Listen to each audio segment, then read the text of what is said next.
अस्सलाम वालेकुम जी प्यारे दोस्तों, क्या हाल ने।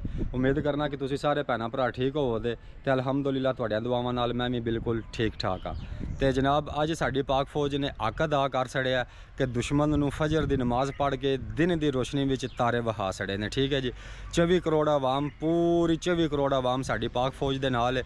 उन्हां दे शाना बशाना खड़ी है, सीसा पलाई दीवार की तरह खड़ी है। तो मोदी तुहानूं एक पैगाम है कि तेरे वास्ते सिर्फ मैसेज है, अजे असी तेरी समझ लो कि असी जवाबी कार्रवाई की है।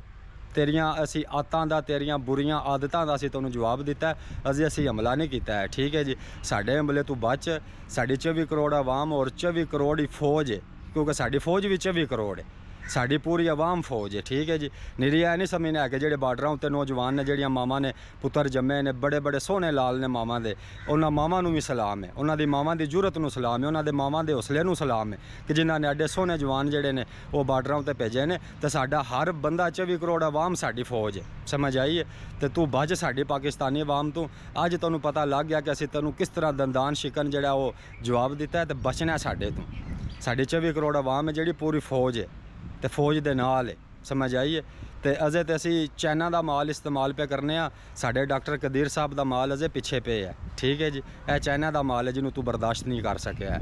तो मैं सलाम पेश करना अपनी पाक फौज नूं, पूरी पाक फौज नूं, पूरे फौजे पाकिस्तान नूं, और पाक फौज दियां मावां नूं भी सलाम पेश करना कि जिन्हां ने इतने जुरत वाले पुत्र पैदा किए हैं तो बार्डर उत्ते साडे आवाम की खातिर वो अपनी जान का नजराना पेश कर रहे हैं और दुश्मन नूं दिन की रोशनी विच तारे वहाए ने, फजर की नमाज पढ़ के उन्होंने तारे वहाए ने। तो मोदी तेरे वास्ते निका जिन्ना पैगाम आया कि पूरी पाकिस्तानी 24 करोड़ आवाम फौज है, समझ आई है। तो पूरी 24 करोड़ आवाम जिस वक्त तेरे वाल रुख किया ना, तो तुहानूं राह नहीं लभना कि तू जाना किहड़े पासे। तो बन जा बंदे दा पुत्तर, ए भैड़ियां हरकतां करनियां छड्ड दे। तू तो बुज़दिलाना हमले किए ने, राती 1 बजे हमला करके साडे मासूम शहरी तू शहीद किए ने, मासूम बच्चे तू शहीद किए ने, साड़ियाँ तू इबादत गावां शहीद कीतियां ने। ते असी तेरे घर विच घुस के दिन की रोशनी विच तेरियां एयर बेसां उत्ते हमला किया है। अजे साडा हमला नहीं, अजे तुहानूं ऐसी ट्रेलर विखाया, एक साडी पाक फौज ने तुहानूं ट्रेलर विखाया। ठीक है, हमले वाले काम अजे पिछे ने। ऐ तो तुहानूं एक सिर्फ उंज तेरा एक बारी दंद खट्टे किए ने कि तू बंदे दा पुत्तर बन जा। जे तो तुहानूं अजे भी ना समझ आई, तू बंदे दा पुत्तर ना बनया तो फिर हमला असी करांदे। अजे तो एक समझ लै ट्रेलर है साडी पाक फौज का। अल्लाह दी ज़ात साडी पाक फौज नूं सलामत रखे। 24 करोड़ आवाम तुहानूं दस्सिया कि पाक फौज दे नाल है, बल्कि 24 करोड़ आवाम ही पाक फौज है, समझ आई है। बच्चा बच्चा साडा फौजी है। तो सानूं तो शहादत लैन दा यकीनी गल है, शौक है। साडा बच्चा बच्चा चाहता है कि असीं शहीद होईए, तो तुसीं तो मौत तू डरदे हो।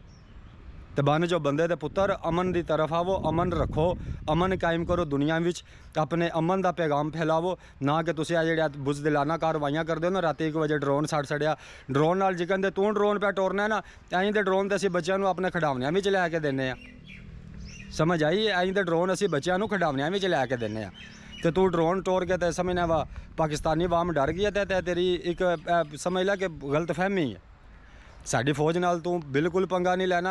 24 करोड़ आवाम है पूरी फौज, और फौज दे नाल 24 करोड़ आवाम खलोती है, समझ आई है। तो सियाना बन जा, तो अमन की तरफ आ, अमन वाल आ, अमन का पैगाम फैला दुनिया उत्ते, अमन कायम करो, अमन लैके आवो। अजे तुहानूं ट्रेलर वहाया है, तो नाल तुहानूं यह भी दस्सिया है कि अजे चाइना का माल पिया चलदा है, चाइना का डॉक्टर अब्दुल कदीर वाला माल है जिहड़ा अजे पिछे पे है।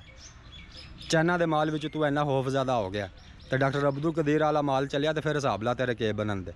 तो साडी पाक फौज नूं सलाम है, पाक फौज दियां मावां नूं सलाम है, उन्हां दियां भरावां नूं, उन्हां दियां प्योवां नूं सलाम है कि जिन्हां ने इतने जुरत वाले पुत्तर पैदा किए हैं कि इंडिया नूं उन्हां दे घर विच घुस के मारिया, हमला किया।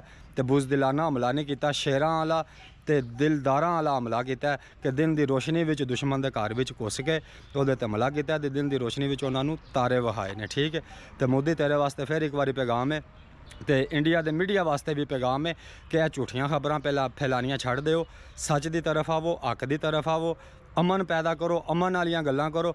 तो पाक फौज नूं अजमाना नहीं, अजे तुहानूं ट्रेलर विखाया, पिक्चर अजे बाकी है।